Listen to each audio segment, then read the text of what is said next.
All right, so I want to welcome everybody once again to the African History Network show. It is Sunday, May 1st, 2022, and we are live. I'm your host, Brother Michael Imhotep. Welcome to the African History Network show. So on today's show, we're going to pick up a story that we talked about on Thursday. The story came out on April 26th, dealing with Harvard University and their involvement in slavery, a 134-page report. I talked about this some on our Thursday show. We're going to discuss it more today. 134-page report that deals with the 79 people, many of them Africans, that Harvard University and leaders at Harvard University and staff and things like this were involved in owning. Okay. And it lists some of the names of the Africans who were owned also. The report by a committee of Harvard faculty members released on Tuesday is Harvard's effort to begin redressing the wrongs of the past, as some other universities have been doing for decades. So there's a good article from the New York Times and also a good one from the Washington Post on this subject. If we look at this one here from the New York Times, Harvard details its ties to slavery and its plans for redress. Harvard details its ties to slavery and its plans for redress. The university is committing $100 million for an endowed legacy of slavery fund. Its report carefully avoided treading on direct financial reparations for descendants of enslaved people. So if we look here at it, we're looking at the main article from the New York Times on this. It says the report by a committee. Let's see, let me back up here. So it starts out and it talks about some of the names of the people who were enslaved. You have names like Venus, Juba, Caesar, Sicily. Then you have slaves who were named by only first name, sometimes or sometimes no name at all. Like you had one African slave named the Moor, M-O-O-R, the Moor, or you will have one called a little boy. Okay. Now, in another column are the names of the ministers and presidents and donors of Harvard University who enslaved people in the 17th and 18th centuries. Now, Increase Mather is the first name that they list here, and Increase Mather was his name was Increase, I-N-C-R-E-A-S-E. I don't have some strange names back then, but Increase Mather was the first president of Harvard University. Okay, now we know Harvard was founded in 1636, and Increase Mather was the first president of Harvard University. He was president of Harvard University from 1692 to 1701. All right, now you have Governor John Winthrop. You have William Brattle. Now, these names are so powerful and revered, they still adorn buildings today.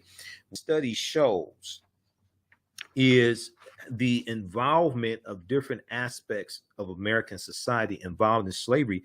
But it also, when we look at the article from the second article from the New York Times called The Major Findings of Harvard's Report on Ties to Slavery, the major findings on Harvard's report on its ties to slavery.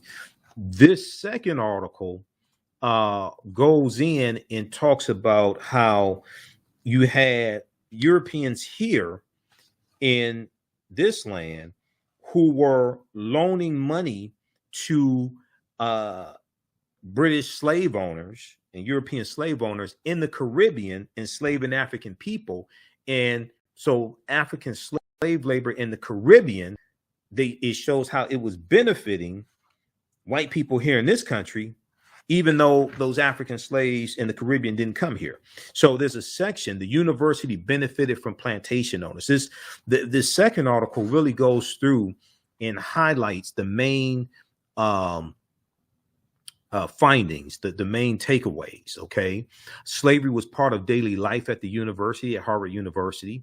They deal with how 4 Harvard University presidents owned slaves. 4 F-O-U-R, 4 Harvard University presidents owned enslaved people. The committee found at least 41 prominent people associated with Harvard who enslaved people. They included 4 F-O-U-R, 4 Harvard presidents, such as Increase Mather, president of Harvard University from 1692 to 1701, and Benjamin Wadsworth, president from 1725 to 1737. 3 governors, John Winthrop, Joseph Dudley, and John Leverett. William Brattle, who was minister of First Church. Now, here you have a white minister owning slaves. William Brattle, minister of First Church in Cambridge, Massachusetts. Edward Wigglesworth, professor of divinity. So I'm not sure if he was preaching to them to be good slaves. I'm not sure, but Edward Wigglesworth, professor of divinity. John Winthrop, professor of mathematics and natural philosophy. Edward Hopkins, founder of the Hopkins Foundation, and Isaac Royal Jr., who funded the first professorship of law at Harvard. And Isaac Royal Jr.'s family got rich from the slave trade. Now, I want to go here to clip number 1, Jalen, from WCVB Channel 5. This is out of the Cambridge, Massachusetts area. Harvard releases landmark report detailing past ties to slavery. Let's go to clip number 1, please. Harvard students and faculty received the 130-page report in an email. Many said they were glad to see the country's oldest university owning up to its role in slavery. For me, especially as a student of color, I wish that this had happened a lot sooner. Harvard researchers say they found from the university's founding in 1636 to when slavery was outlawed in Massachusetts in 1783, university leaders owned 70 enslaved people, both Native Americans and blacks. The university also invested in industries that relied on enslaved labor and took money from wealthy donors with ties to slavery. The truth is that slavery played a significant part in our institutional history. The truth is that the legacy of slavery continues to influence the world. In a video message, Harvard's president stopped short of issuing a direct apology. He did promise the university will set aside $100 million for further research and to try to undo some of slavery's ongoing effects, including by bringing students from historically black colleges to study at Harvard for up to a year. I don't think it can ever be completely fixed, but definitely it's moving towards the right path. Harvard follows other universities such as Georgetown, the Princeton Theological Seminary, and the University of Virginia in trying to make amends. I think Harvard was late to the game a little bit of this report, later than other universities in the region and nationwide who've been grappling with this question. Harvard declined to make anyone who worked on this report available for an interview today. Now, compared to Harvard's $50 billion endowment, this $100 million investment represents about 0.2%. Okay, so Harvard has a $50 billion investment. This represents about 0.2%, but it is a start. And what it does is there's a lot of history behind this. That's why we're looking at this. There's a lot of history behind this. We're going to go to clip 2 in just a second here, Jalen. I want to go back to the first article because I've highlighted some things here in my notes. Calling number is 313-778-7600. If you have a question or comment, 313-778-7600 is the call-in number if you have a question or comment. And also, if you attended this weekend's One Africa Power and Unity Conference here in Detroit. Now, those listening to 910 a.m. Superstation WFDF, you heard the commercials being aired to promote the conference, especially commercials being aired here on the African History Network show. And Taki Grant and Felicia Hardin did a great job also this weekend. And Professor James Small, his presentation was fantastic. Dr. Leonard Jeffries, Professor Kabahaya Watha Kamene's presentation was excellent as well. But if we go back here and look at this first article, I want to scroll down here. Okay, so the university benefited. Let me see which one. Okay, I want to go to back to the first one. Just a second. I have 5 articles here that I'm looking at. Okay, so the report calls for spending the money in a multitude of tracks, the $100 million, by tracing the modern day descendants of enslaved people at Harvard University, by building memorials and curriculum to honor and expose the past. Okay. By creating exchange programs between students and faculty members at Harvard and those at HBCUs, and by collaborating with tribal colleges, and by forging partnerships to improve schools in the American South and West Indies, where plantation owners and Boston Brahmins made their intertwined fortunes on the backs of enslaved people. Okay, where plantation owners and Boston Brahmins made their intertwined fortunes on the backs of enslaved people. We're going to continue this on the other side of the break. Also, we'll go to the phone lines. 313-778-7600 is the call-in number if you have a question or comment. You listen to the African History Network show right here on 910 AM Superstation, WFDF. I'm Michael Imhotep. We'll be back in a few minutes. Jeanette Davis is a well-established author with 6 published books. Black Survival in White America from Past History to the Next Century was published in 1995, and it delves into the history of African Americans before slavery up to contemporary times.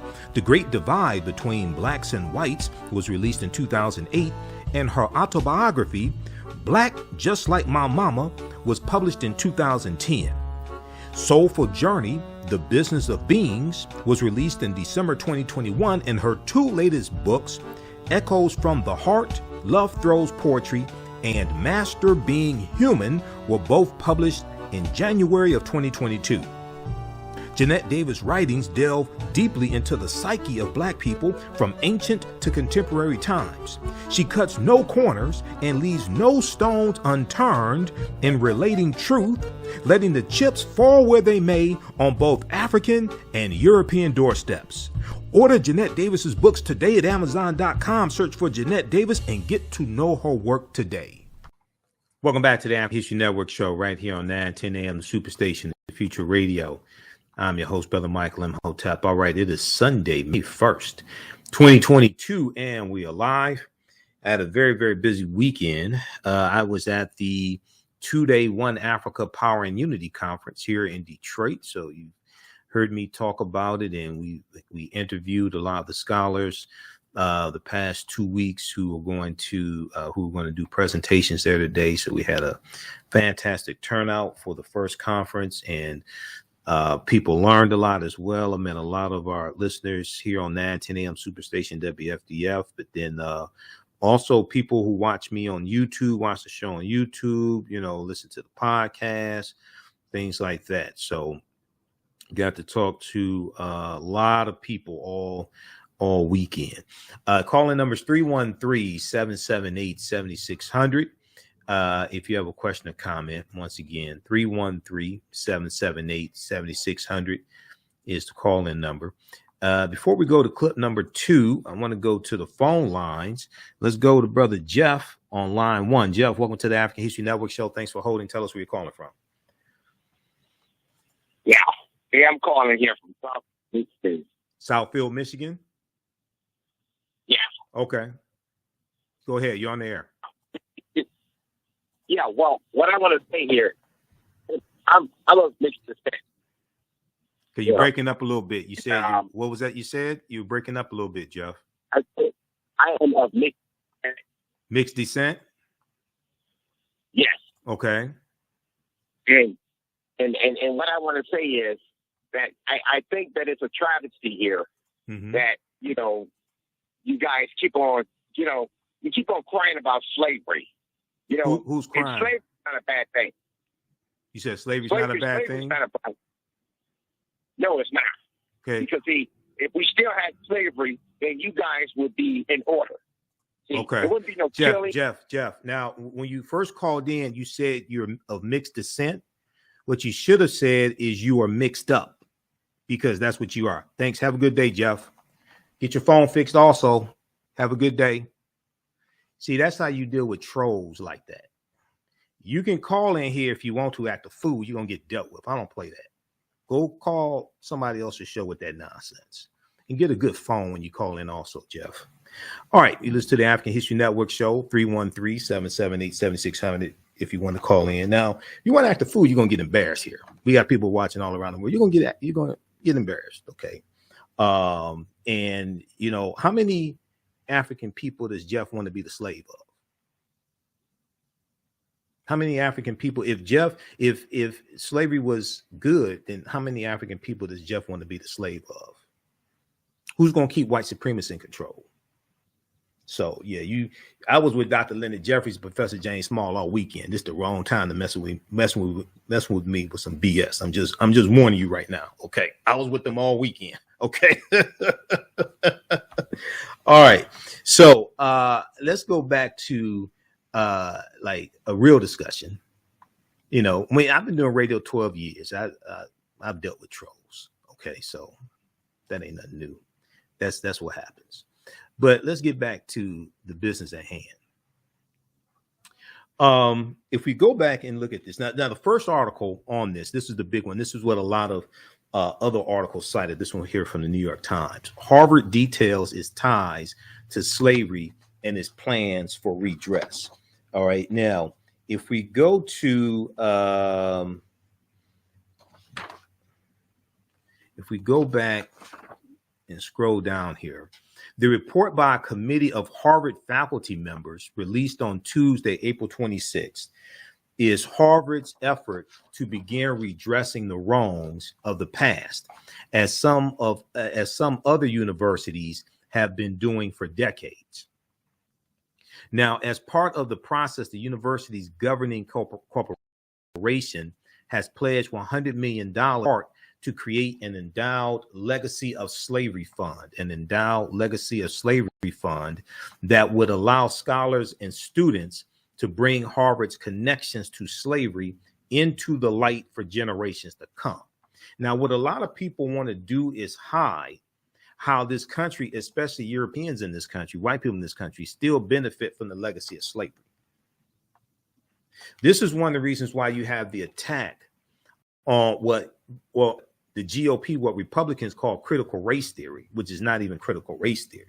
What they've done is they've taken the term critical race theory, which is a 40-year-old legal analysis of how racism is encoded into various laws in this country and how those laws have a long-lasting impact on the conditions of African Americans, Latinos, non-white people. In understanding that legacy, it's a legal analysis. It's usually taught in law schools, graduate schools, sometimes in the undergraduate level, but it's a legal analysis. Okay, it's not something taught in K through 12. Just teaching American history is not critical race theory. That's a misunderstanding of critical race theory. There was a Christopher Ruffo, I think his last name, Ruffo. This is one of the idiots who's an architect of critical race theory. There was a tweet that he put out back in March 2021. We've talked about it here on this show before. And I'm going to try to pull this up here. So what they've done is distorted what critical race theory is. So anytime, and he said they want to make it so that anytime you see something in the news that is dealing with race or racism or something like that, that they don't like. Christopher Ruffo, R-U-F-O. Okay. These series of tweets right here, though, for those watching on Facebook and YouTube. All right. Let me pull this up. This is one of the ways all this really escalated with critical race theory. And okay, that's not the one I want. I want it was one tweet. Here, let me pull this up here. It was one tweet from this one here from March 2015, March 15, 2021, I should say, March 15, 2021. So Christopher F. Ruffo, R-U-F-O, you can look up his name. He said in this tweet from March 15th, 2021, the goal, GOAL, is to have the public read something crazy in the newspaper, like a January 6, 2021 insurrection took place. I guess maybe he's calling that crazy. I don't know. But the goal is to have the public read something in the newspaper and immediately think critical race theory. We have decodified the term and will recodify it to annex the entire range of cultural constructions that are unpopular with Americans.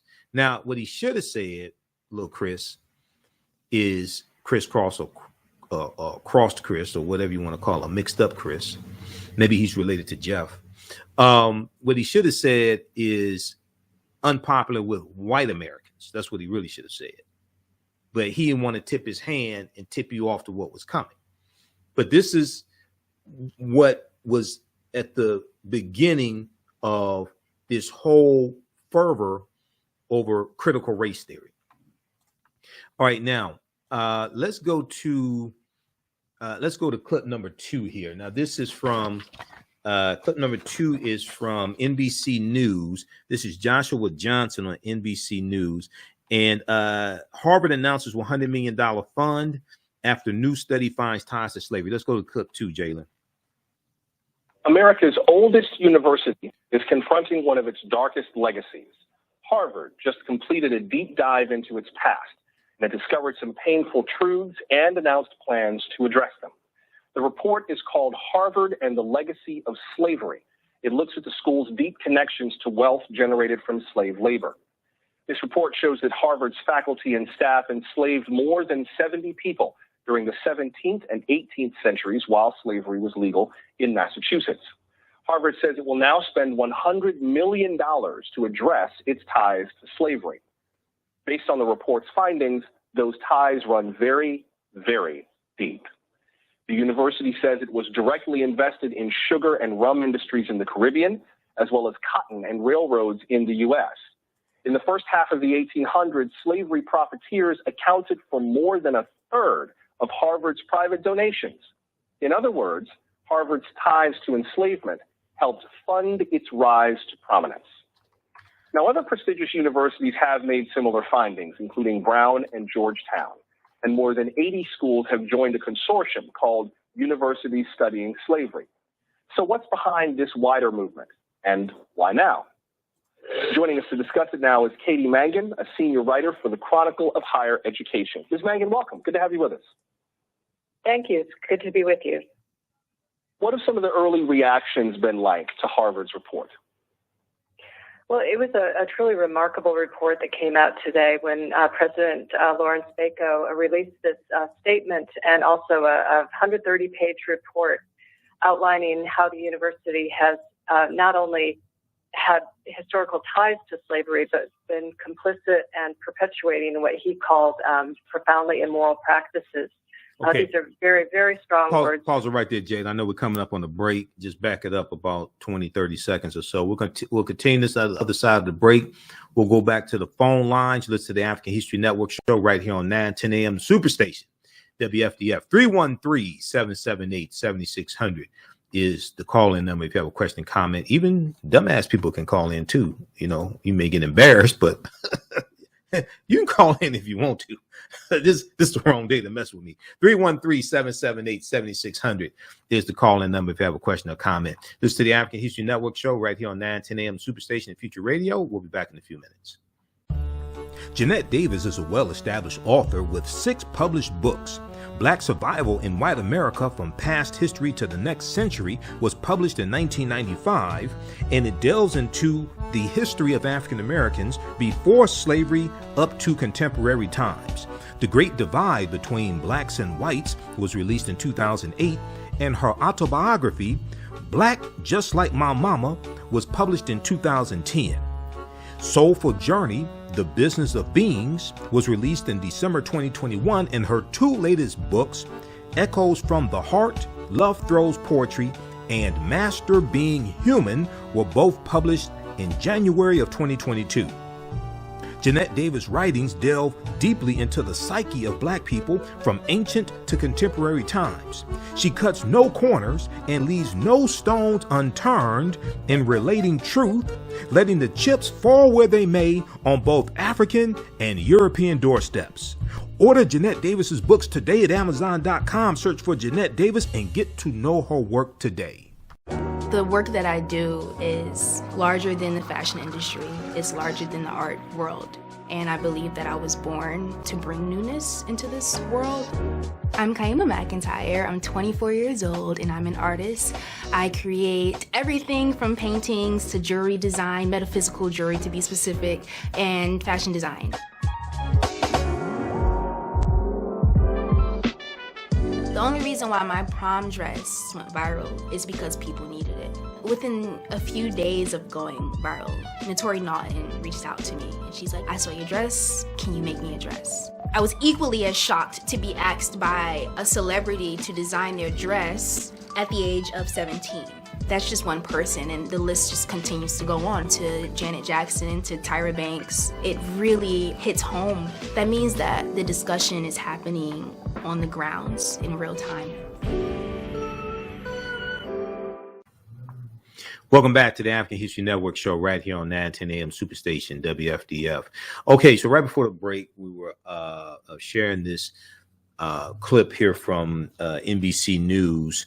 Harvard announces $100 million fund after new study finds ties to slavery. We're going to go back to that clip. Then when we finish that, we'll go to the phone lines. We'll go to Abdul and Richard on the phone, on the line. So let's go back to this clip. It was a truly remarkable report that came out today. President Lawrence Bacot released this statement and also a 130-page report outlining how the university has not only had historical ties to slavery, but been complicit and perpetuating what he called profoundly immoral practices. These are very, very strong words coming from Harvard, and long overdue, a lot of people would say. Harvard certainly is not the first university to grapple with its ties to slavery, but this is certainly one of the most extensive and really powerful reports that we've seen. We heard in this report that a benefactor of the law school enslaved a woman named Cuba, and one of that woman's ancestors spoke today about the study. Here's part of what they said. Certainly it was elation at first in terms of just understanding, wow, our family was connected, to this whole story. But then, after settling back, it's an emotional trip. When I read, certainly some of the hardships that they went through, how cruel they were treated, even though they were up north and not down south. Slavery is slavery, and the type of cruelty that they experienced, not as harsh, I'm sure, as working in the fields of Alabama and Mississippi, but working on Brattle Street in Cambridge, had its very difficult times. That's so powerful for him to be able to point to an ancestor and know that piece of his study. But beyond the personal impact on the descendants of these slaves, what impact is this report meant to have? I mean, it would be real easy for something like this to be done, make everyone feel good, and then that's the end of it. The report came out with some very specific recommendations of what they wanted to see the university done, and the final recommendation was to hold Harvard accountable, to have regular reports and analyses to make sure that Harvard is doing what it says it's going to do. And at this point, they're not talking so much about direct payments to the descendants of enslaved people, but more a matter of researching and trying to locate as many people as possible to try to bring more stories like the ones that we just heard to light, so that this becomes a more concrete and more tangible issue.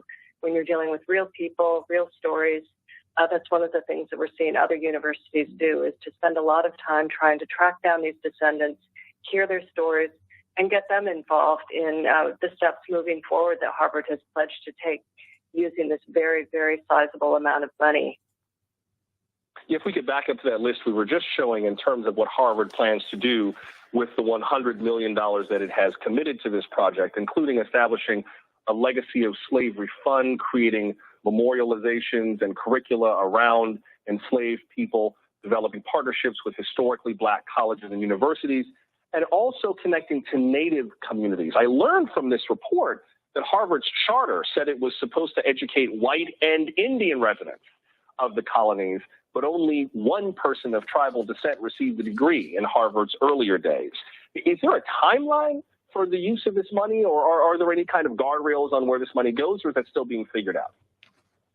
As far as I can tell, that's still being figured out, but they are going to move ahead with these steps. This $100 million that has been dedicated, that some of it's going to be freed up immediately to take some initial steps, and some of it will be used later on. But a lot of the talk really is about scholarship and teaching, teaching more classes, more teacher training, reaching out more to historically Black colleges and universities, and trying to strengthen those ties with exchange programs to bring more faculty members and students to Harvard, really just trying to study the matter and know exactly where they stand before they get down to the details about specifically how the money is going to be used more in terms of the reparations that people are really eager to see.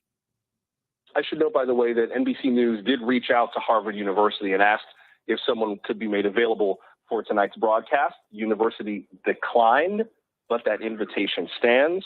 Before I have to let you go, I wonder where this sits in the middle of all these other efforts to try to address the legacy of slavery in higher education. We put on the screen some of what Brown and Georgetown have done.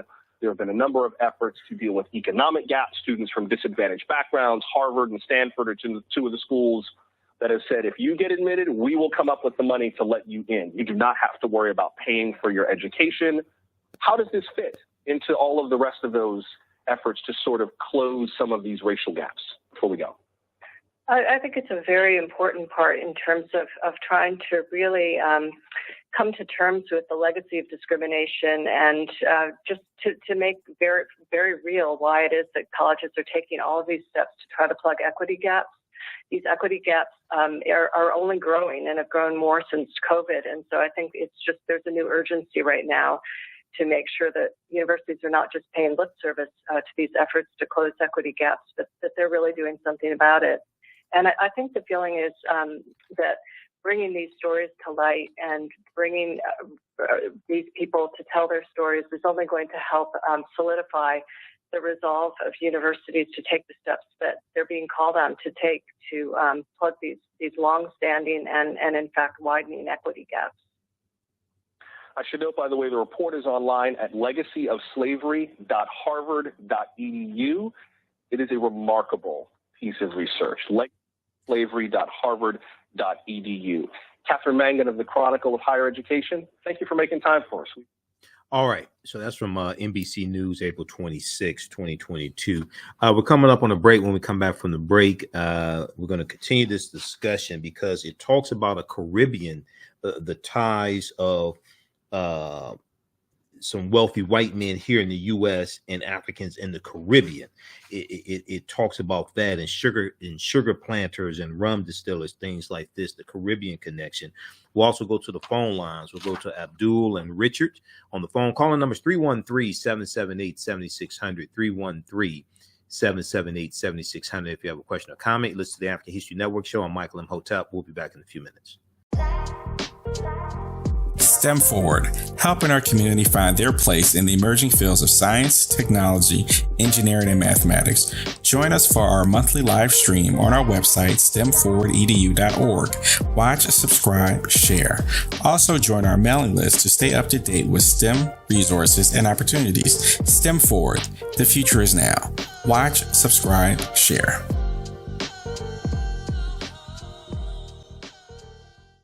The work that I do is larger than the fashion industry. It's larger than the art world.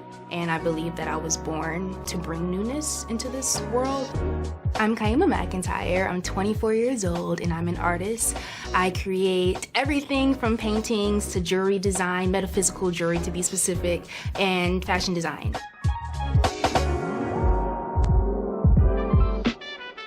The only reason why my prom dress went viral is because people needed it. Within a few days of going viral, Notori Naughton reached out to me and she's like, I saw your dress, can you make me a dress? I was equally as shocked to be asked by a celebrity to design their dress at the age of 17. That's just one person, and the list just continues to go on to Janet Jackson, to Tyra Banks. It really hits home. That means that the discussion is happening on the grounds in real time. An African History Network show with current events in history and politics, education, economic empowerment, entrepreneurship, relationships, love, sex, health issues, and much, much more. Unfortunately, many people confuse what racism is. Racism is a power structure. It was laws and policies that put us in this predicament. It's going to be laws and policies that take us out. So when you control the radius of a man or woman's thoughts, you can control the circumference of his or her actions, because the mind can't do or teach what it doesn't know. We have it all on 910 AM Superstation. WFDF Farmington Hills, Detroit. 910 AM Superstation, a division of Adele Media. The views and opinions expressed on any program are those of the producers and or the persons appearing on the program, and do not necessarily reflect the views and opinions of 910 AM Superstation or Adele Media. Welcome back to the African History Network show right here on 910 AM Superstation WFDF. It's Sunday, May 1st, 2022. And we are live. Hey, I want to remind you that we have a new section of my 10-week online course that I teach on Saturdays, Ancient Kemet, the Moors, and the Maafa, Understanding the Transatlantic Slave Trade, what they didn't teach you in school. So class number 1 was April 23rd, and we didn't have class this weekend because I was at a conference all weekend. But class number 2 is Saturday, May 7th. So as soon as you register, you can watch class number 1, and I talked to some of my listeners this weekend at the conference. So we registered a few people also for the courses. Ancient Kemet, the Moors, and the Maafa, Understanding the Transatlantic Slave Trade, what they didn't teach you in school. So we do the sessions live. All the sessions are archived and recorded. You can go back and watch them anytime, even after the 10-week online course is over with. You still have full access. You can watch the class. You can join us in class live, Saturdays, 2 p.m. to 4 p.m. Eastern Standard Time if you want to, but if you can't because you're working or something like that, that's fine. And then on Sunday, Sunday, May 8th, we have class number 1 of From the Civil War to the Civil Rights Movement and Black Power, 1865 to 1968, starting up. And that class is on sale, $80, regular $130 also. We have a bundle pack where you can register for both classes for $120, okay?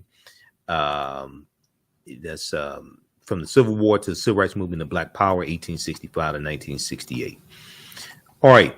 So I want to go to the phone lines. Let's go to Abdul before we go back to this story dealing with Harvard University and their 134-page report detailing people tied to Harvard, only 79 enslaved people in the 1700s. Let's go to the phone lines. Let's go to Abdul, line 1. Abdul, welcome to the African History Network show. Tell us where you're calling from. Peace and love, man. I'm actually calling from Detroit, man. Yes. We got the conference along with good brother Michael. Yeah, I met you. It was a pleasure of meeting you.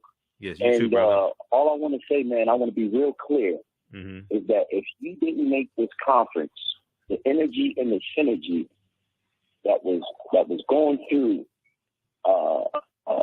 at levels, hey man, that you just had to be here, man, to get the experience. But if you watched it through YouTube, the live streaming.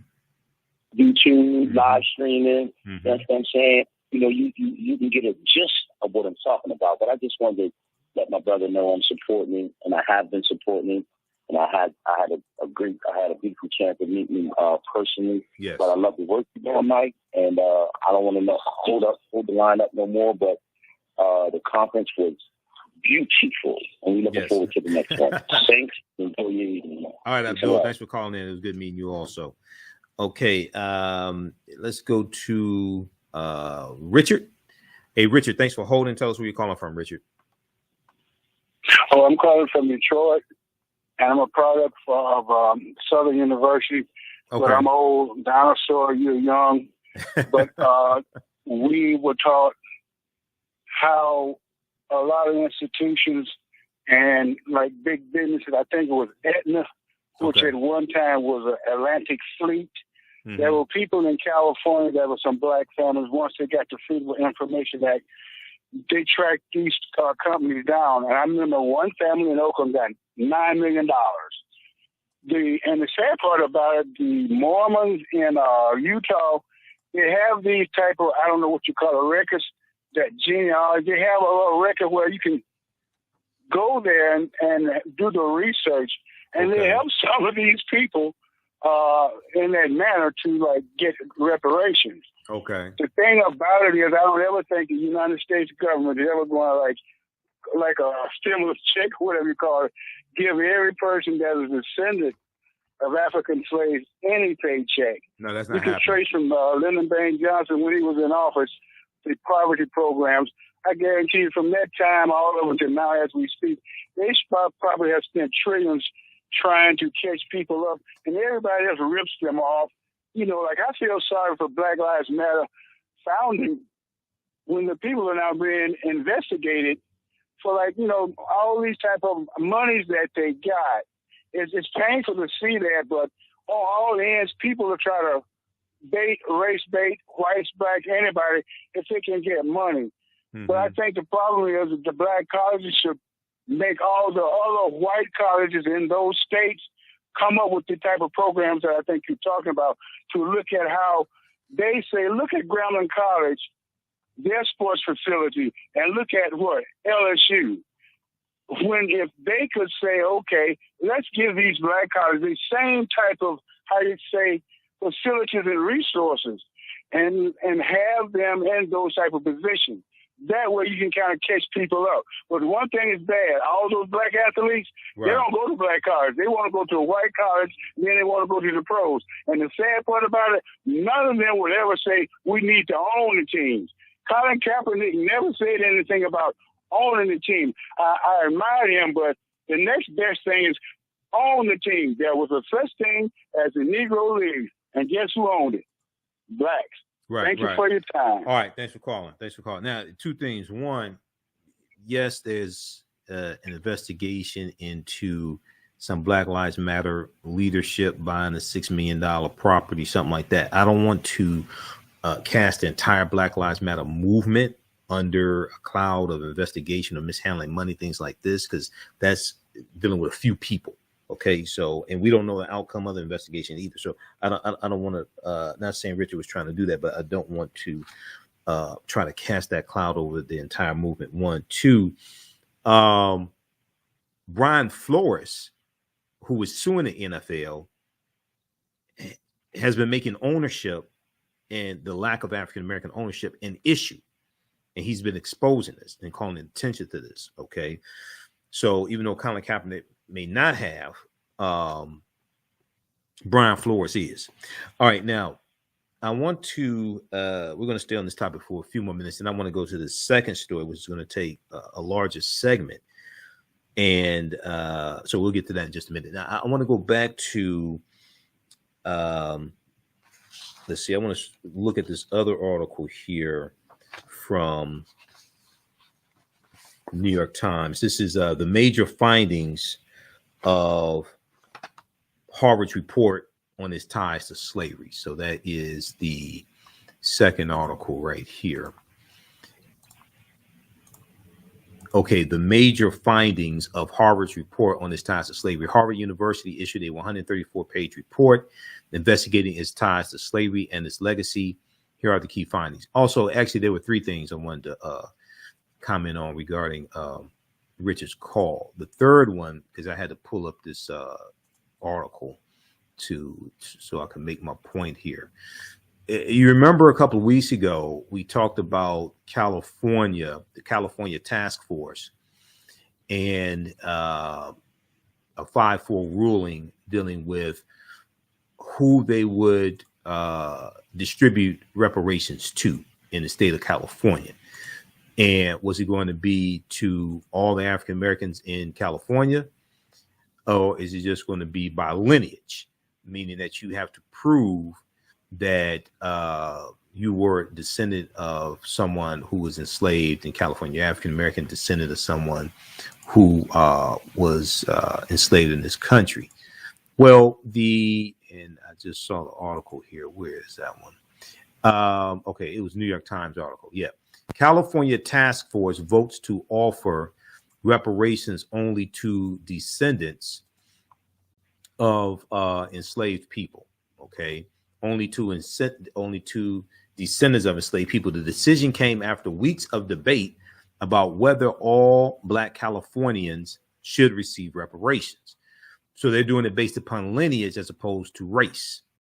All right. Now, we talked about this here on this show, but also Camila Moore, who is the chair of the task force, she was on Roland Martin Unfiltered, and they went through it in an in-depth discussion about this.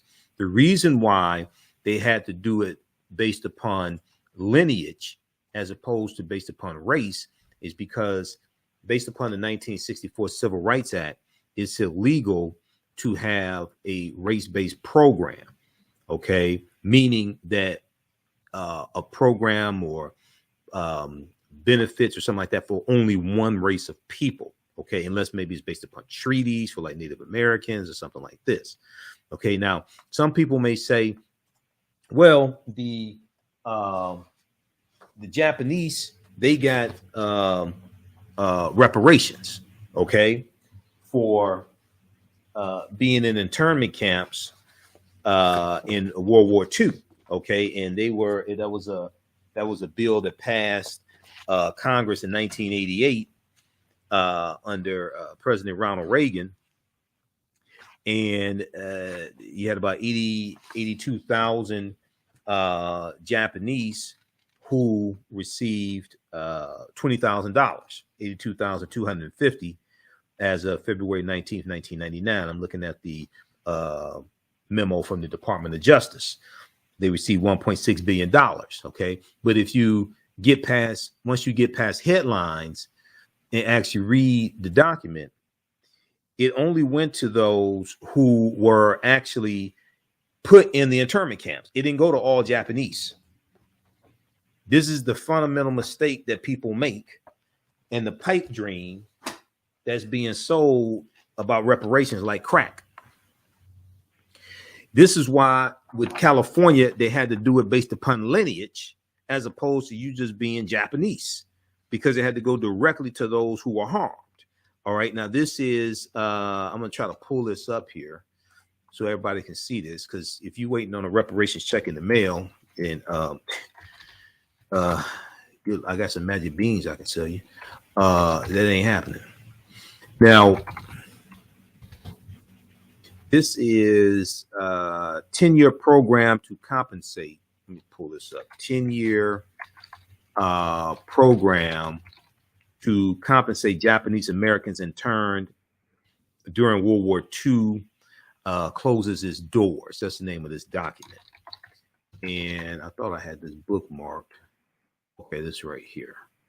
This is from justice.gov, which is the official website of the Department of Justice. They have all types of information there. I encourage people to go to justice.gov as well as whitehouse.gov. You do some research there, you're going to learn a lot. But this right here, okay, February 19th, 1999, 10-year program to compensate Japanese Americans interned during World War II closes its doors. After paying out more than $1.6 billion to more than 82,250 persons of Japanese ancestry who were interned during World War II, the Justice Department's Office of Redress administration has officially closed its doors. So the bill passed Congress in 1988 and was signed into law by Ronald Reagan. The redress program, which was established by the Civil Liberties Act of 1988, acknowledges, apologizes, and makes restitution for the fundamental injustice of the evacuation, relocation, and internment of Japanese Americans during World War II. The Justice Department's Office of Redress Administration was charged with administering the 10-year program. Okay, so they go through, explain that. Since the program's inception, it has provided $20,000 in redress to 82,219 eligible claimants, totaling $1.6 billion.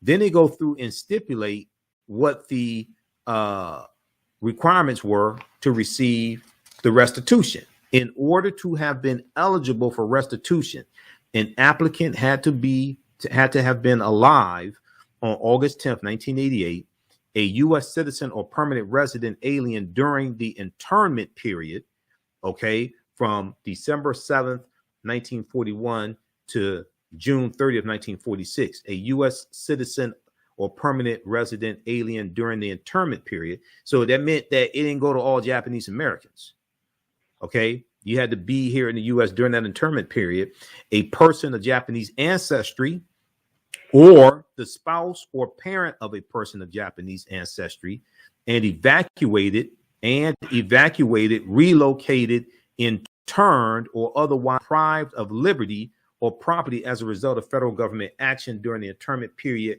and based solely on their Japanese ancestry, meaning that you had to be part of those who were actually harmed during that period of time, being interned during that period of time, December 7th, 1941 to June 30th, 1946.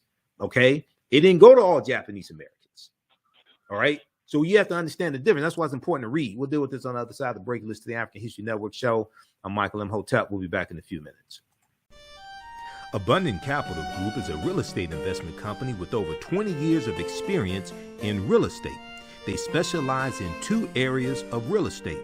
One, they solve real estate problems with creative financing solutions that give the seller the most money for their property. And two, they show individuals how to get a higher rate of return on their investment capital with real estate note investing.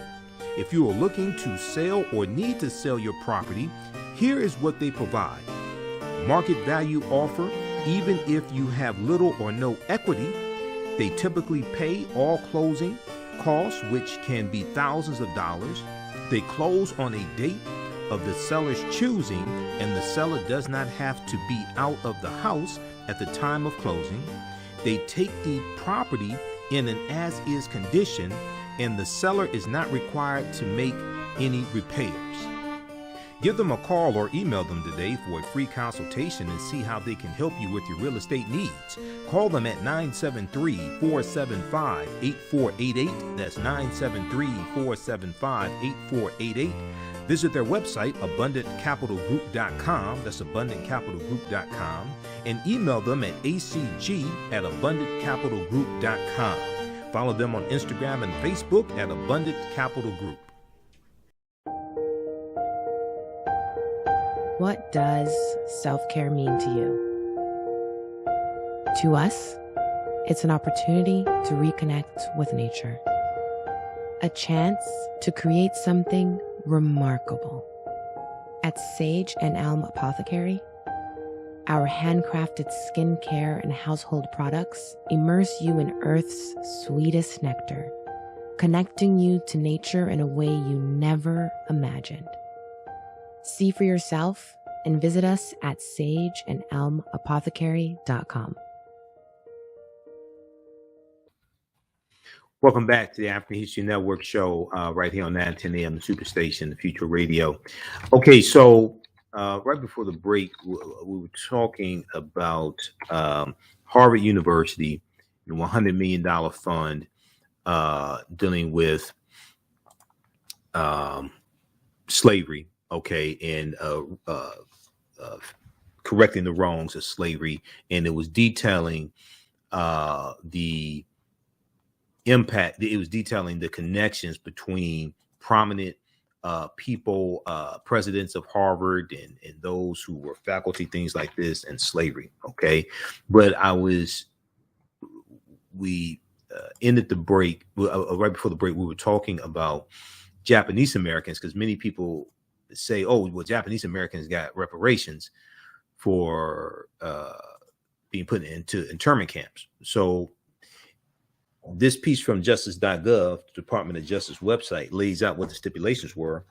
And these were people who were still alive, who were actually those put into internment camps. It didn't go to like future generations of Japanese, things like this. It didn't go to all Japanese. All right. It was 82,250 Japanese who received $20,000. It was a total of $1.6 billion paid out to 82,250 persons of Japanese ancestry. And they laid out the stipulations. Okay. Now, then you also have some people who will say, oh, well, the Jews got money for reparations from the U.S. government. And then when I ask them the details, they can't tell me any. Or I hear people say, oh, well, President Obama gave the Jews reparations. I'm like, really? So then I asked them, well, explain to me what happened. They can't tell me. It was $12 million spread out over 5 years, $2.5 million a year. And it was a bill that passed the House of Representatives, passed the U.S. Senate, and was signed into law by President Barack Obama.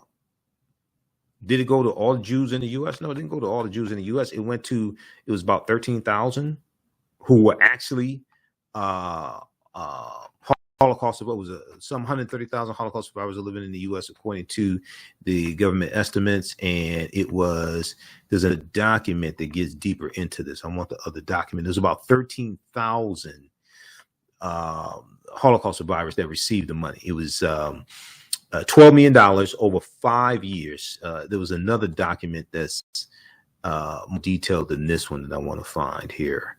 Where is that one? And it was from Debbie Wasserman Schultz's office also. When you actually go through, this is why I explain to people, you have to read this stuff. Okay, you just can't go by headlines. Let me see here. Pull this one up. But it was a bill that passed the House of Representatives, passed the U.S. Senate, and was signed into law. And it was a total of $12 million over 5 years. And it went to about 13,000 survivors of the Holocaust who were living in the U.S. That's what it was. So it didn't go to all the Jews in the U.S., anything like that. And then when we look here at what happened in California, they're going to have to do it based upon, in California, they're going to have to do it based upon lineage as opposed to race, because it violates the 1964 Civil Rights Act. And if they pass it, it's going to get overturned in court, which is what a lot of people talking about reparations don't seem to understand. The judicial branch of government interprets law from the federal branch of government and the legislative branch of government. So if a law is deemed to be unconstitutional that the legislative branch passes, it can get struck down in the judicial branch of government. So in a closely watched decision, the state's reparations task force voted Tuesday night to move forward with compensation for African-American descendants of enslaved people and descendants of freed Black people in living in the United States before the 19th century. So if your ancestors came here in like 1902, okay, and they were of African descent, you wouldn't qualify in the state of California for this. If your ancestors came in 1898 or were here in 1898, then you would qualify for this, living in California. This is a big deal, as California's reparations effort is the first of its scale and is likely to serve as a model for the rest of the nation. Not to mention that Tuesday's decision was highly contentious. The vote 5-4 came after weeks of debate about whether reparations should be for all 2.6 million Black Californians or limited to those who can trace their lineage to enslaved people, or limited to those who can trace their lineage to enslaved people. The panel ultimately decided to focus on those most hurt by slavery instead of more broadly addressing the effects of racism directed at Black people. Quote, that's not the point of reparations. Reparations is responding to the injuries of a specific group. Jovan Scott Lewis at University, it was University of California, Berkeley professor and task force member said during Tuesday's meeting, there's a community who for centuries has been demanding recognition. Now, in September 2020, California created a 9-member task force to study and recommend reparations. The panel is supposed to complete a report by the summer of 2023 that would detail who should get reparations, in what form, and in what amounts. Who should get reparations, in what form, and in what amounts. Now, when you go through and read this, it deals with the fact that, and this is something that Camila Moore said in the interview on Roland Martin Unfiltered. If you do it based upon race, it violates the 1964 Civil Rights Act. So you have to do it based upon lineage to get around that. Now, there are going to be lawsuits anyway, but you're more on legal grounds if you do it by lineage. You have a better chance of the law that you pass not being overturned in court. Okay. So this is why it's important to understand this. Many on the panel bristled at the idea of excluding Black Californians, given the widespread racism left behind by decades of slavery. A similar effort in Evanston, Illinois, it includes all Black residents. Okay, but in Evanston, Illinois, in Evanston, it dealt with redlining, victims of redlining in Evanston, Illinois, as opposed to slavery. Okay. The reason why they chose redlining in Evanston, Illinois, as opposed to slavery is because in Illinois, slavery was abolished in 1818. Evanston, Illinois, the city of Evanston, which today is a city of about 60,000 people and about 16% African American, Evanston, Illinois wasn't founded until the 1840s. Evanston, Illinois did not have a history of slavery. They had a rampant history of housing discrimination and redlining. Once redlining was created by the federal government in about 1937, coming from the Homeowners Loan Corporation. Robin Rue Simmons was the councilwoman, African-American councilwoman in Evanston, Illinois, who initiated that program, that compensation program. And they would get a certain amount of money towards buying a house. Okay, I interviewed Robin Rue Simmons for an hour on this show, and we went down and we went through and broke down what it was, and they were taking money generated from, if I remember correctly, they were taking money generated from marijuana sales, taking some money from that to go towards this fund. Okay, so they chose redlining because, and also the other thing, it was the policy that they put in place was based upon about a 70-page study that was done on the history of redlining in Evanston, Illinois, and housing discrimination, how it's still impacting African Americans today. All right, so that's why in Evanston they chose redlining instead of slavery. Now, there was people on social media that didn't read and jumped on there talking about should be for slavery. Well, you think a city of 60,000 people is going to have some type of reparations for slavery, and the city didn't have a history of reparations? That's just, you must be related to Jeff that called in. That don't make no sense either. A city of 60,000, they're going to deal with a legacy of what happened in that city. Okay, not what happened in the state. That doesn't make sense. Okay, and see, this is why a lot of hashtags and all that stuff, when it really comes down to like actually trying to get something like to actually take place and get laws passed, it's entirely different. It sounds good in documentaries and on panel discussions and on shows and people that have no clue what they're talking about. But when you actually start trying to do something and you have to follow the law and deal with constraints, that stuff goes out the window. Okay. And unlike a lot of people, I'm somebody that's actually been involved in writing public policy for the city of Detroit. I was on the committee to write an executive order for the city of Detroit. It took us 13 months to do it. Okay. It took us a lot longer than we thought it was going to take.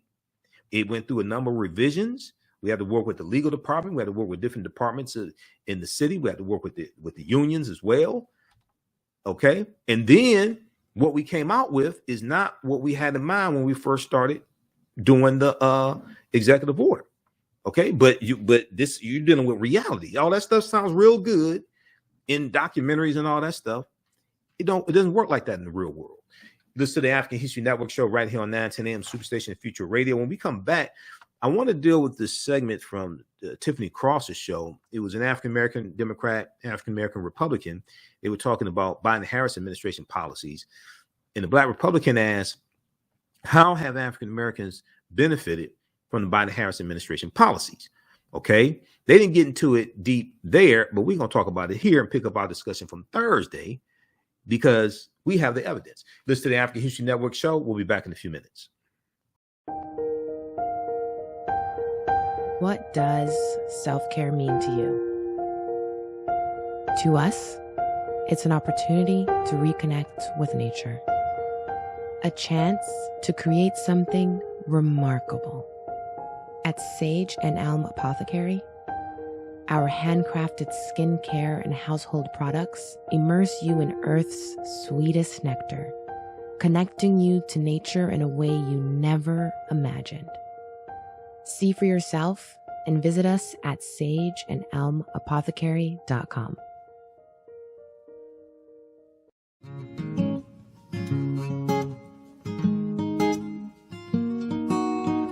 IDO Network International, in collaboration with STL Black Woman, DACA, and ACTA, present the Royal Pilgrimage to the Americas, August 24th through the 28th. The African kings and queens are coming to you for business, networking, and sharing of Pan-African ideals. The venue will be the illustrious En Garde Arts Hotel in St. Louis, Missouri. A royal cultural experience and exhibitions, trade and investment opportunities in Africa, the Caribbean, and the Americas. A Royal Pan-African Summit hosting keynote speakers and a red carpet banquet. Come and witness an African royal coronation ceremony. Register at www.idonetwork.org to book your ticket to wine and dine with African royalty. Vendor opportunities available. Get face-to-face with the royals who own the land and resources for business.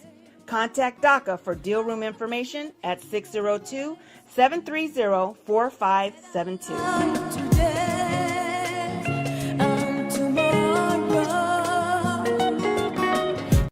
Welcome back to the African History Network show. All right. So read the article from the New York Times dealing with, we talked about this a couple weeks ago. The one from the New York Times dealing with the California Task Force on Reparations.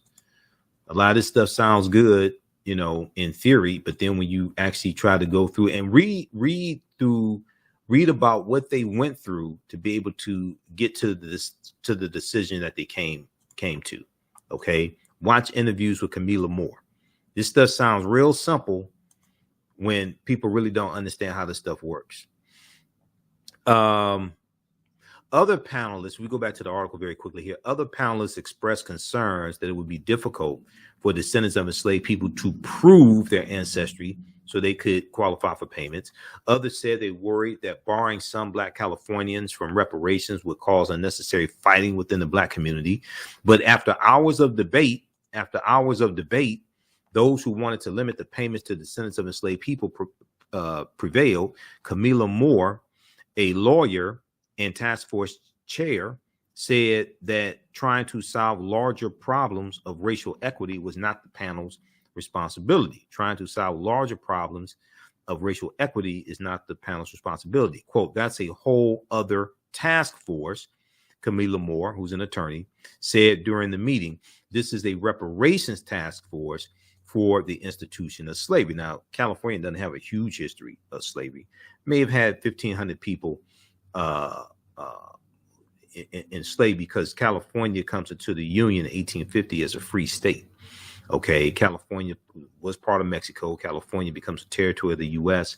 because of the Treaty of Guadalupe Hidalgo of 1848, which ends the Mexican-American War, and the U.S. gets the territory that makes up Colorado, Arizona, New Mexico, California, Utah, and Nevada from Mexico at the end of the Mexican-American War.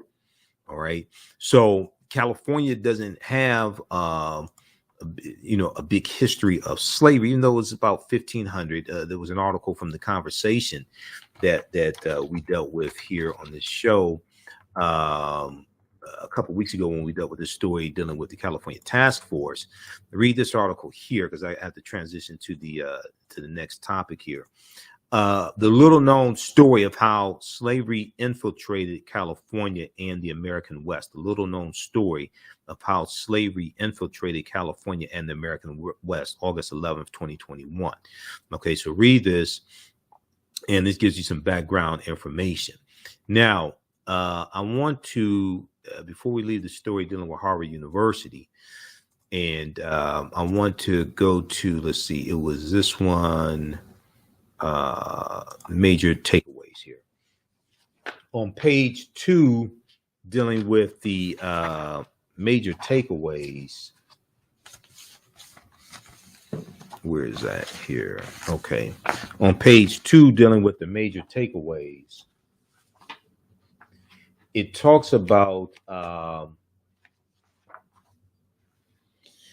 in the Caribbean.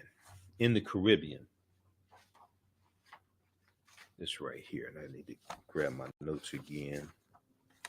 All right. So they talk about 4 Harvard presidents enslaved people, and then they deal with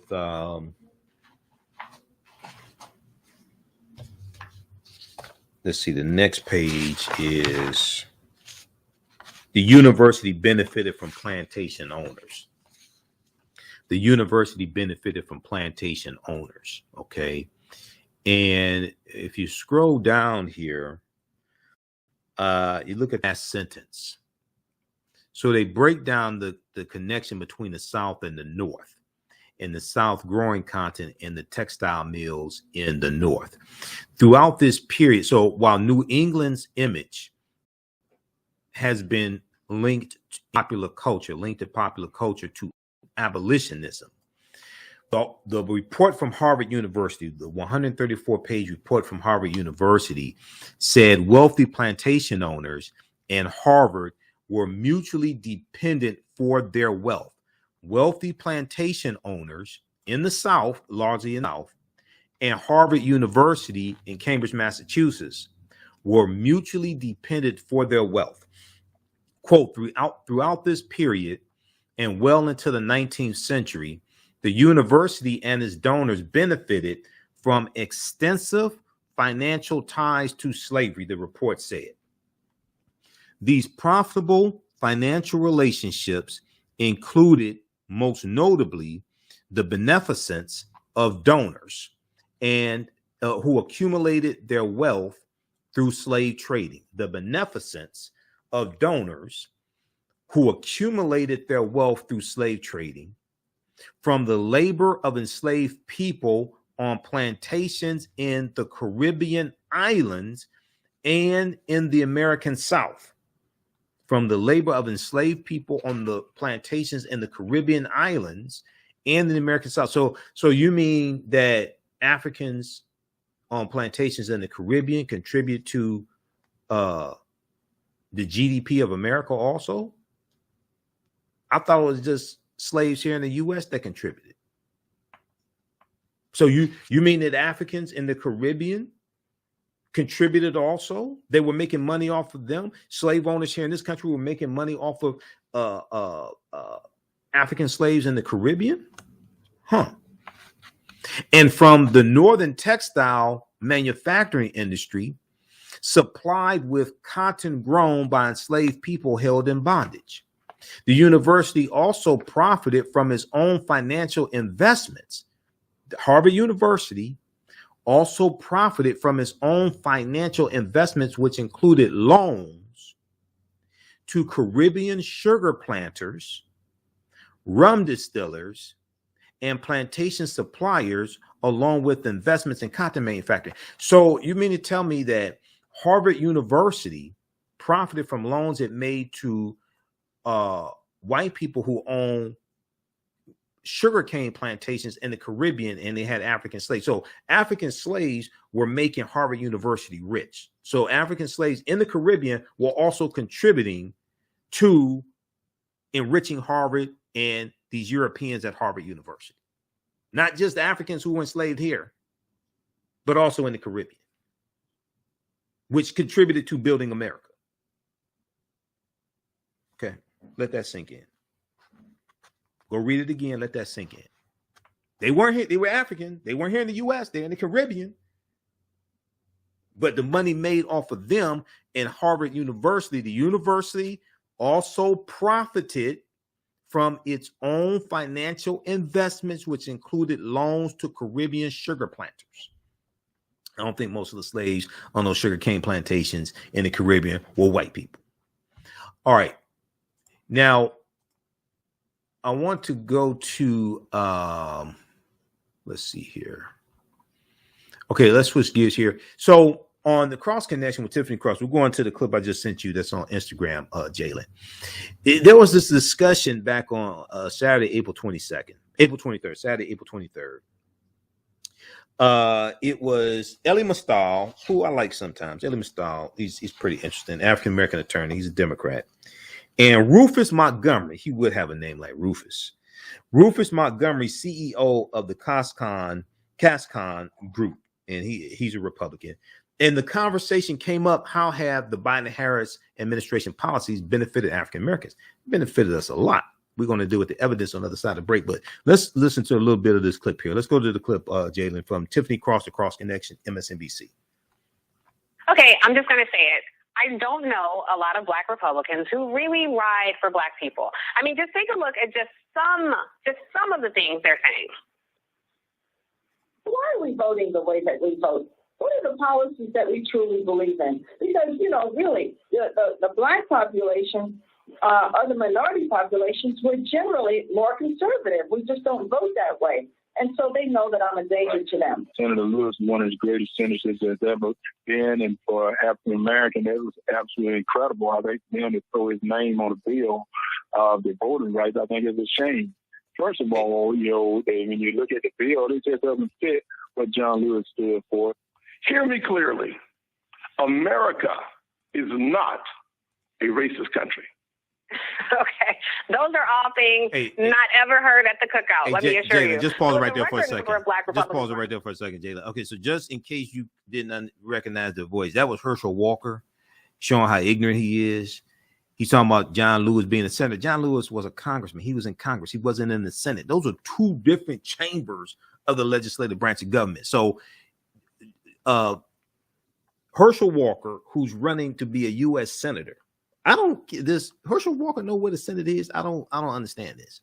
But Herschel Walker, who's running to be a U.S. senator from Georgia, doesn't know that John Lewis, who is from Georgia, did not serve in the U.S. Senate. He served in the House of Representatives, which is Congress, number one. Two, this dumbass just said, who's running for Senate, who needs to be defeated, Herschel Walker, baptized by Trump, anointed by Trump. He said that the John Lewis Voting Rights Act that named the bill after John Lewis is a disgrace. John Lewis wrote the majority of the bill. Where did he get this boy from? A mind is a terrible thing to waste. Let's go back to the clip. Okay, those are all things not ever heard at the cookout. Let me assure you. All right, we'll continue this on the other side of the break. Listen to the African History Network show right here on 9:10 a.m. Superstation and Future Radio. I'm Michael Imhotep. We'll be back in a few minutes. Jeanette Davis is a well-established author with 6 published books. Black Survival in White America from Past History to the Next Century was published in 1995, and it delves into the history of African Americans before slavery up to contemporary times. The Great Divide Between Blacks and Whites was released in 2008, and her autobiography, Black Just Like My Mama, was published in 2010. Soulful Journey, The Business of Beings, was released in December 2021, and her 2 latest books, Echoes from the Heart, Love Throws Poetry, and Master Being Human, were both published in January of 2022.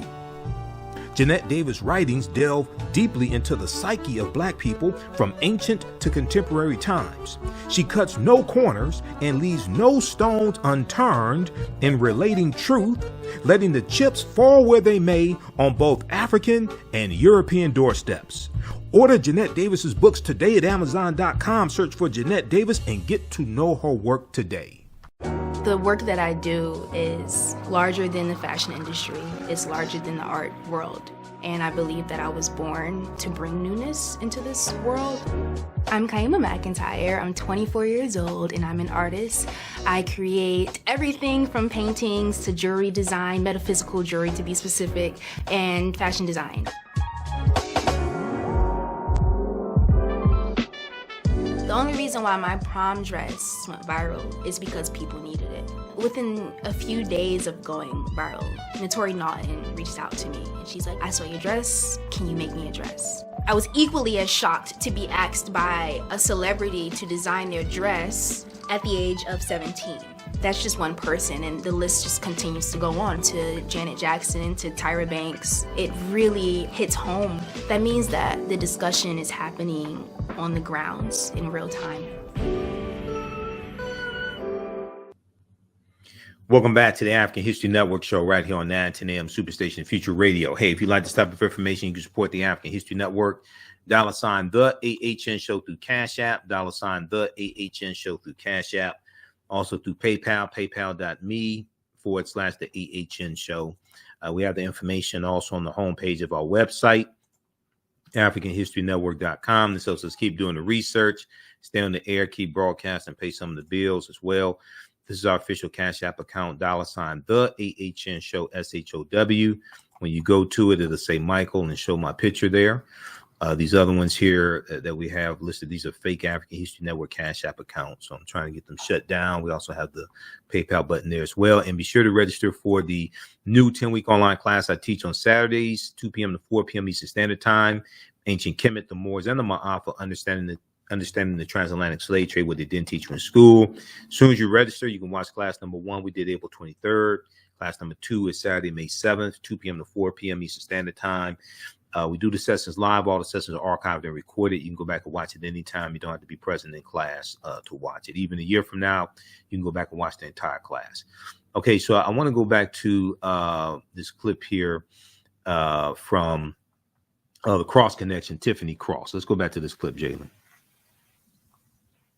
With a record number of Black Republicans running for office who seem to represent the interests of the GOP and not necessarily the community, I really do want to have an honest intellectual exchange about why. So back with me now is the correspondent for The Nation, that's Ellie Massal, and the author of the New York Times bestselling book, Allow Me to Retort, and making his Cross Connection debut, this is a client, someone I've known for a long time, Rufus Montgomery. He's a lobbyist and Republican political consultant, so I know he is definitely up for this conversation. So Rufus, you know, you and I have known each other for some years, my friend, and I thought you'd be good to contribute some intellectual exchange to this. And I'm curious, what is it about the GOP that's so appealing to you personally? Well, you just heard, while so many GOP policies run contrary to the interests of the Black diaspora. It's what is actually shown on the media, Tiff. You just started out, and thank you for having me. You started out saying it's not talked about at the cookout. It actually is talked about at the cookout.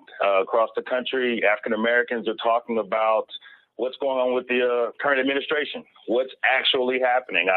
I quote Ice Cube in saying that he talked to two parties. He talked to the Democrats, he talked to the Republicans, and one party said, we love what you're doing, we'll take some of what you have now, and we'll do more of it when we get reelected, and the other one said, talk to us later. Well, the time now is later, and in cookouts around the country, you'll hear people talking and having questions, African Americans asking questions, what are African Americans getting for that actual vote? You're giving 90% of the time, most of the time for one party, but what are you getting in return? I can talk to you for about 45 minutes about what Donald Trump did to help African Americans very specifically And sadly, this is being I'll talked tell about. you, we don't have 45 minutes. And I just want to be clear. So I'm not saying things aren't discussed at the cookout. I'm saying those specific Black GOP members are saying things that you do not hear at the cookout. Maybe we go to different cookouts, my friend. But I want to take it to you, Ellie, because I do think Rufus makes some really valid points about the Democratic Party. I'm certainly not here to be a mouthpiece for the Democrats. We can do a whole segment on that. But we're talking specifically about the Republican Party. Ellie, why? What do you think about Rufus's claim that Donald Trump did a lot to help the African-American community? Because I can tick off the top of my head some things that he did that was very harmful to the community. Your thoughts? Yeah, there are lots of things that he did to hurt the African-American community, and I'm sure some of the things he did helped a couple of, brothers here and there. Look, I make a hard distinction between Black conservatives, of which there are many, one of whom just was elected mayor of New York City, in fact, and these tokens who are out here right now shucking and jiving for their white handlers. And the way that you can know the difference between a token and a person who just happens to have conservative views is that the Black conservative has an argument for why their policies will help the Black community. So I'm sure Rufus and I could go back and forth about where the capital gains tax should be. Rufus would argue that the capital gains tax would help Black people, lowering the capital gains tax would help Black people build wealth. And I could disagree with that, right? Do you think Herschel Walker understood that sentence? Do you? Because there is no argument that suppressing the votes of African Americans helps the African American community. There's no argument that police brutality helps Black people get stronger. There's no argument that gerrymandering away Black representation in Congress helps the African American community, right? But the problem is that Black conservatives right now, the ones who are still with the Republican Party, are running on a platform that is against the interest that's against of our Black interest. people. All right, pause it right there. Pause it right there, Jalen. Pause it right there, Jalen. Pause right there. All right. We're running out of time here. We're going to continue this on a show on Monday. So for the sake of time, let's do this. Okay. Now, they went back and forth. They really get into it like I would get into it and do it scientifically. Okay. So first, let's look at whitehouse.gov. Neither one of them mentioned whitehouse.gov. Neither one of them mentioned this document here that I'm about to show you, which was shut down Rufus and all these other Republicans running around running their mouths. Rufus ended up mentioning the First Step Act, Donald Trump. Donald Trump ran on a platform of law and order, and he talked about unleashing the police when he ran in 2016. He ran on a platform of law and order. The First Step Act was Representative Hakeem Jeffries' bill of the Congressional Black Caucus. The Congressional Black Caucus worked with Trump to get it pushed. But when the CBC was trying to get it passed under the Obama administration, it was blocked in the Senate by Senator Tom Cotton of Arkansas, Republican, and Senator Jeff Sessions of Alabama, Republican. Jeff Sessions is against criminal justice reform. He's against holding police accountable. And Jeff Sessions became Donald Trump's first attorney general, who dismantled and reversed a lot of the criminal justice reform that was taking place in the Department of Justice. Okay, but Black Republicans won't tell you that. So let's, if we look at this here, this came out February 28, 2022, update to the document that was at whitehouse.gov, October 2021. Fact sheet: the Biden-Harris administration advances equity and opportunity for Black people and communities across the country. So what this does is, this is a 19-page document. It goes through and it shows how the Biden-Harris administration policies are helping the African American community. For people who want to know, now, when people who came to my vendor table this weekend at the One Africa Power and Community Conference, the One Africa Power and Unity Conference, this is something that I showed some of them. They had never seen it. When we talked about this on the show Thursday, people had never seen this. This is at whitehouse.gov. Economic opportunity for Black families and communities. They talk about how the American Rescue Plan helped African American families. The American Rescue Plan, the child tax credit, cut Black child poverty by 33%. No Republicans in the House or the Senate voted for the $1.9 trillion American Rescue Plan that also included $46.5 billion in rental assistance and also assistance for landlords as well, and helped a lot of African Americans stay in their homes. It goes through and talks about the $1.2 trillion infrastructure bill. Okay, and how it will, they talk about the lack of investments has fallen most heavily on Black and other communities. The bipartisan infrastructure bill will replace lead pipes. It will replace lead pipes like Flint, Michigan. When you had the Flint water crisis in Flint, Michigan, under that no good governor that we had, Governor Rick Snyder, Republican, a study came out and talked about how there were 3,000 communities across the country that had higher lead levels in their water than Flint, Michigan. This bill right here that only 19 Republicans in the Senate voted for, and I think only 14 Republicans out of over 200 in the House voted for. Okay, this is going to eradicate that. This is going to help fix that problem. It will also expand affordable high-speed internet in rural America. 25% of African Americans live in rural America. It will go through and help create reliable transit, clean drinking water, reconnect Black neighborhoods divided by legacy highway infrastructure, like I-375 that ran through Black Bottom here in Black Bottom in the Paradise Valley area here in Detroit. And when Secretary Pete Buttigieg, Secretary of Transportation, gave a speech in the at a White House press conference, he talked about how the African Americans were hurt by the U.S. Interstate Highway Acts 1952 and 56 and things like this infrastructure. You had Republicans like Senator Ted Cruz from Texas. He said, "Oh, now roads are racist." So you have Republicans who want to deny the impact that infrastructure has had to African Americans. Read this document. We'll continue this tomorrow. This is a 19-page document that goes through and breaks down how these policies from the Biden-Harris administration are helping the African American community. So when you have your cookout, take this with you as well. This is the African History Network show. I'm Michael Imhotep. Thanks for tuning in. We'll talk to you tomorrow. Peace. All right, guys. Look, we got to get out of here. I'm gonna post this link here. Oh, now also you have that, and then you have this one here from April 14th. So this here is from February 28th. Then you have the one from April 14th. Well, let's look at this. You have the article from the Griot that we talked about here on the show. And I can't get these ads to close out. I hate these ads that the Griot has. Get this to close out. Well, anyway, I saw first of all, the fact sheet that I just showed you, that's 19 pages. I haven't seen anything in the media about this. It's at whitehouse.gov. It's free. Secondly, this article here from April 14th, 2022 by thegriot.com, African American owned and operated. We talked about this a little bit on Roland Martin Unfiltered when I was on his show maybe 3 Fridays ago, because it was one of the topics we were supposed to talk about, but we did not have a chance to get deep into it because of time constraints and other things we were dealing with. Biden-Harris administration unveils government-wide action plans on racial equity. Have you heard anything about this? This is from April 14th. Have you heard anything about this? Have you heard anything about this in mainstream media? Biden-Harris administration unveils government-wide action plans on racial equity. And what this does is this lays out across 90 federal agencies with more. So the Biden-Harris administration unveiled Thursday, I think that was April 14th, Thursday,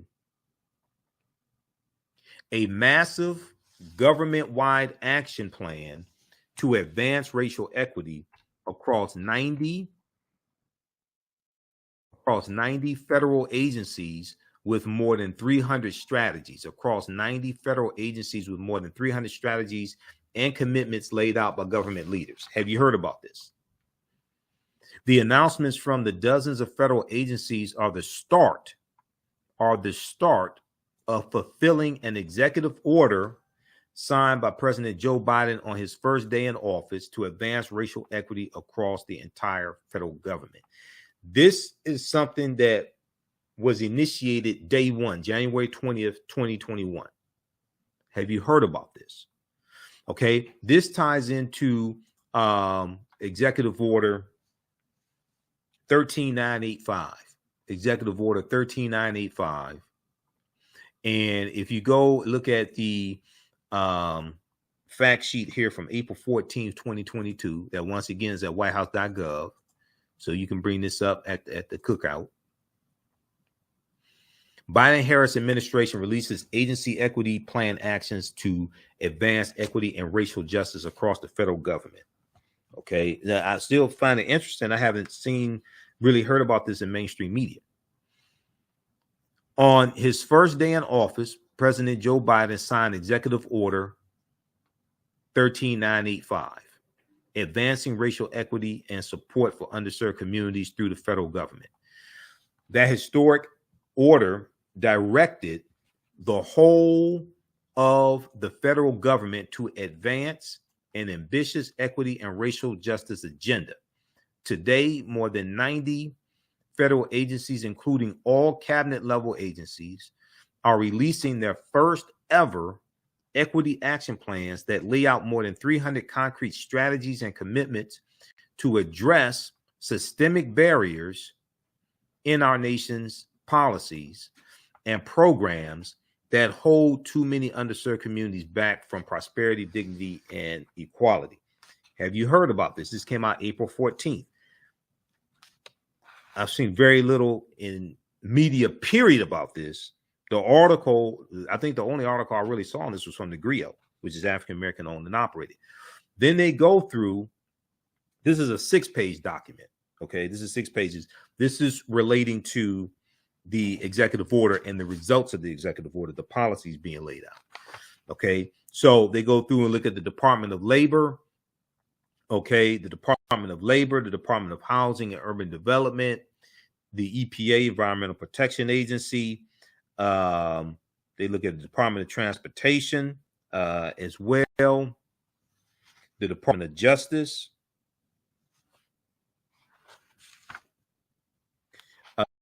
Department of Commerce.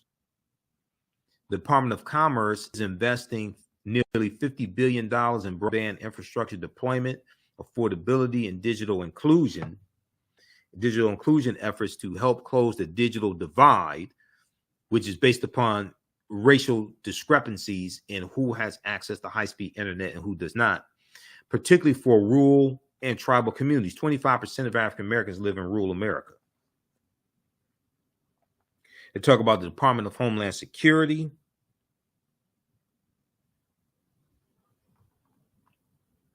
What is the Department of Homeland Security right here? The Department of Homeland Security is working to ensure that underserved communities are treated fairly in airport screenings by improving systems and enhancing training for officers. The Department of Homeland Security is also engaging with and improving underserved communities' access to grant programs that help counter domestic violent extremism to better address the terrorism-related threat to our country posed by white supremacists and other domestic terrorists. Then they talk about the State Department, the Department of Veteran Affairs, U.S. Department of Agriculture, Department of Education. U.S. Department of Agriculture is expanding equitable access to nutrition assistance programs and strengthening gender equity by implementing a national awareness campaign and expanding the implementation of online ordering of nutrition program. Okay, this is what I wanted. Department of Education is advancing college access and college completion by investing in HBCUs, TCCUs, and MSIs. Okay, MSIs are minority serving institutions. About a little more than 600 MSIs. There are 103 HBCUs. Community colleges and other resource public institutions, and supporting schools to raise college completion rates for underserved students. Then they talk about the Small Business Administration, the SBA, is investing in improved technology to increase access to capital for businesses in underserved communities and minority-owned businesses by streamlining program applications and integrating data. And they talk about NASA, Social Security Administration, FEMA. Then they go and deal embedding equity in every day, So you can go through and read this. This is dealing with Executive Order 13985. Okay. And this document was released April 14th, announcing the policies that are going to be implemented across 90 federal agencies. More than 300 concrete strategies and commitments to address systemic barriers. So you can read the rest of this, and they'll probably have some more information at whitehouse.gov on this also. Have you seen about this in mainstream media? Have you heard people talking about this on radio shows? Besides me, Biden-Harris administration releases agency equity action plans to advance equity and racial justice across the federal government, April 14th, 2022.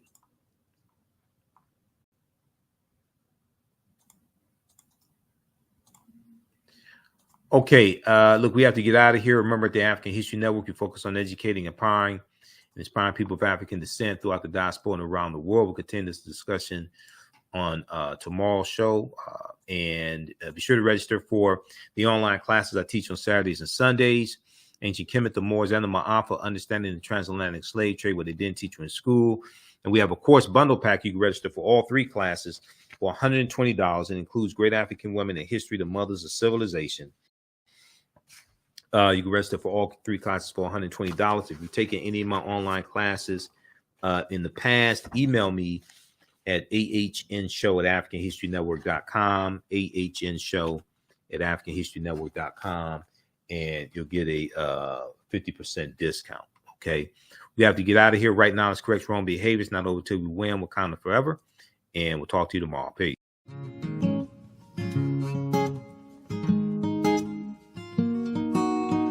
IDO Network International, in collaboration with STL Black Woman, DACA, and ACTA, present the Royal Pilgrimage to the Americas, August 24th through the 28th. The African kings and queens are coming to you for business, networking, and sharing of Pan-African ideals. The venue will be the illustrious En Garde Arts Hotel in St. Louis, Missouri. A royal cultural experience and exhibitions, trade and investment opportunities in Africa, the Caribbean, and the Americas. A Royal Pan-African Summit hosting keynote speakers, and a red carpet banquet. Come and witness an African royal coronation ceremony. Register at www.idonetwork.org to book your ticket to wine and dine with African royalty. Vendor opportunities available. Get face-to-face with the royals who own the land and resources for business. Contact DACA for deal room information at 602-730-4572.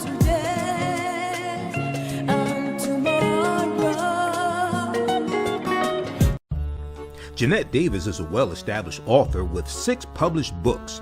Black Survival in White America from Past History to the Next Century was published in 1995, and it delves into the history of African Americans before slavery up to contemporary times.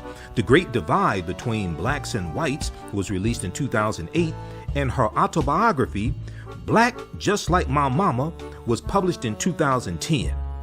Soulful Journey, The Business of Beings, was released in December 2021, and her 2 latest books, Echoes from the Heart, Love Throws Poetry, and Master Being Human, were both published in January of 2022.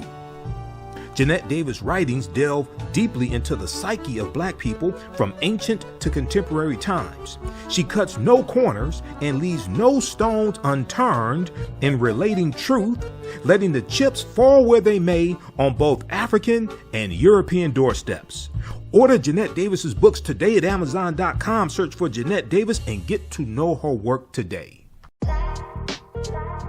STEM Forward, helping our community find their place in the emerging fields of science, technology, engineering, and mathematics. Join us for our monthly live stream on our website, stemforwardedu.org.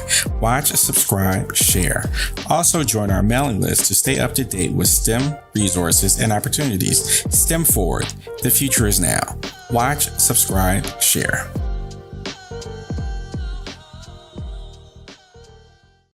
The work that I do is larger than the fashion industry. It's larger than the art world.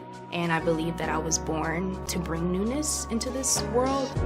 I'm Kaima McIntyre. I'm 24 years old and I'm an artist. I create everything from paintings to jewelry design, metaphysical jewelry to be specific, and fashion design.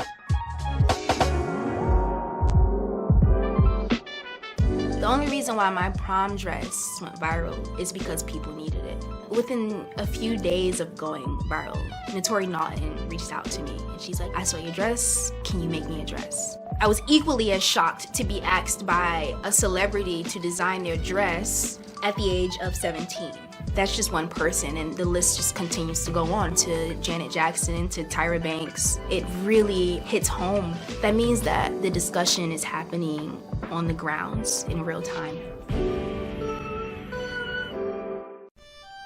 Abundant Capital Group is a real estate investment company with over 20 years of experience in real estate. They specialize in two areas of real estate. One, they solve real estate problems with creative financing solutions that give the seller the most money for their property. And two, they show individuals how to get a higher rate of return on their investment capital with real estate note investing. If you are looking to sell or need to sell your property, here is what they provide. Market value offer, even if you have little or no equity. They typically pay all closing costs, which can be thousands of dollars.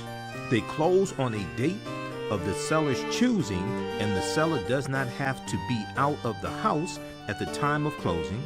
They take the property in an as-is condition, and the seller is not required to make any repairs. Give them a call or email them today for a free consultation and see how they can help you with your real estate needs. Call them at 973-475-8488. That's 973-475-8488. Visit their website, abundantcapitalgroup.com. That's abundantcapitalgroup.com. And email them at acg@abundantcapitalgroup.com. Follow them on Instagram and Facebook at Abundant Capital